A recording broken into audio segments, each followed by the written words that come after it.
साथियों नमस्कार। आज के एपिसोड में फिर आपके साथ दो टॉपिक होते हैं, एक एडिटिव और दूसरा मल्टीप्लिकेटिव में। एडिटिव में हमने प्रीवियस एपिसोड में बता चुका था, additive identity and additive inverse. आज उसी के आगे एपिसोड में मैं बताने जा रहा हूँ मैथमेटिक्स में मल्टीप्लिकेटिव आइडेंटिटी। क्या बताने जा रहा हूँ? Multiplicative identity. फिर से सुन लीजिए, क्या बताने जा रहा हूँ? Multiplicative identity. गुणा का तत्समक। ये क्या होता है? 0 1 अर्थात 1 को मल्टीप्लिकेटिव आइडेंटिटी कहते हैं। इसको कहते हैं 1 को मल्टीप्लिकेटिव आइडेंटिटी कहते हैं। क्यों? Why?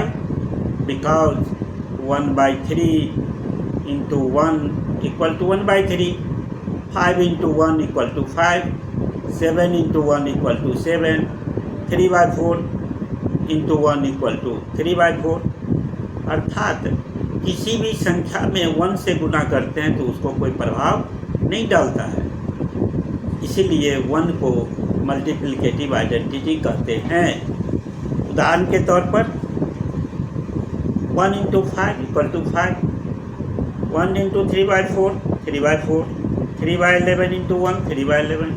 जैसा कि मैं बोल करके भी इस तरह बता चुका हूँ कि क्यों 1 को मल्टीप्लिकेटिव आइडेंटिटी कहते हैं।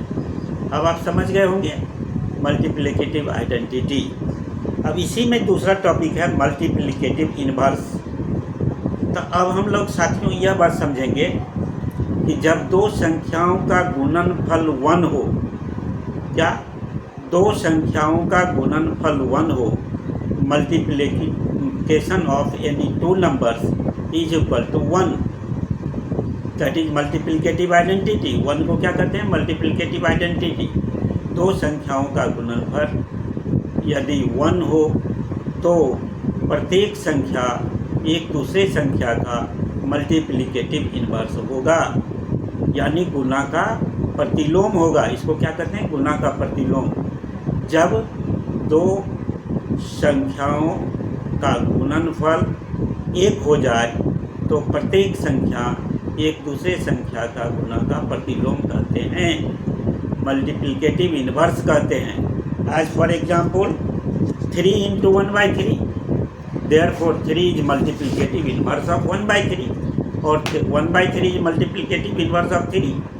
3/4 into 4/3 here equal to 1.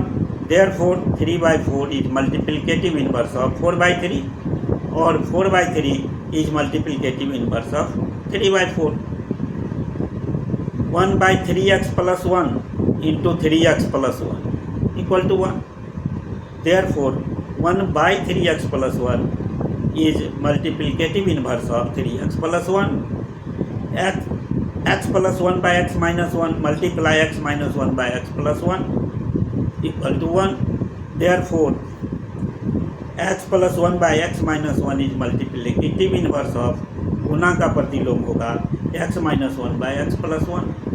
अब हम आपसे कोई पूछा कि 3 का मल्टीप्लिकेटिव इन्वर्स, आप तुरंत कहेंगे 1/3।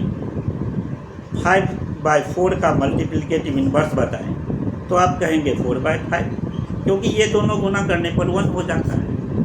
इसीलिए सिर्फ रेशियो परिवर्तन करने के बाद, अर्थात 5/3 5/4 को 4/5 करने पर एक दूसरे का इन्वर्स हो जाता है, मल्टीप्लिकेटिव इन्वर्स होता है।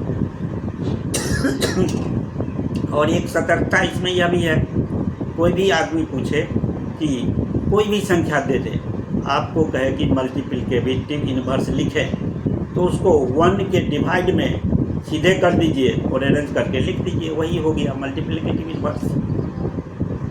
दूसरा, अगर कोई हमसे पूछता है कि अलजेब्राइक में, जैसा कि बोर्ड में भी आता रहा है, पहले के बोर्ड में, मैट्रिक वाले बोर्ड में, कि 3x² + 4x + 1 का मल्टीप्लिकेटिव इन्वर्स बता दें, तो 1/3x² + 4x + 1। इस प्रकार हम लोग कोई भी आइटम का मल्टीप्लिकेटिव इन्वर्स बता सकते हैं। x का multiplicative inverse 1/x। Thank you. इन्हीं बात को लेकर के मैं आपके साथ आया था और आज ये मल्टीप्लिकेट एडिटिव आइडेंटिटी, एडिटिव इन्वर्स पहले एपिसोड में, इसके पहले वाला में, और मल्टीप्लिकेटिव आइडेंटिटी, मल्टीप्लिकेटिव इन्वर्स आज के एपिसोड में हमने इस बात को फाइनल कर दिया। फिर अगले टॉपिक के साथ हम नेक्स्ट डे मिलते हैं आपके साथ। थैंक यू, धन्यवाद, नमस्कार।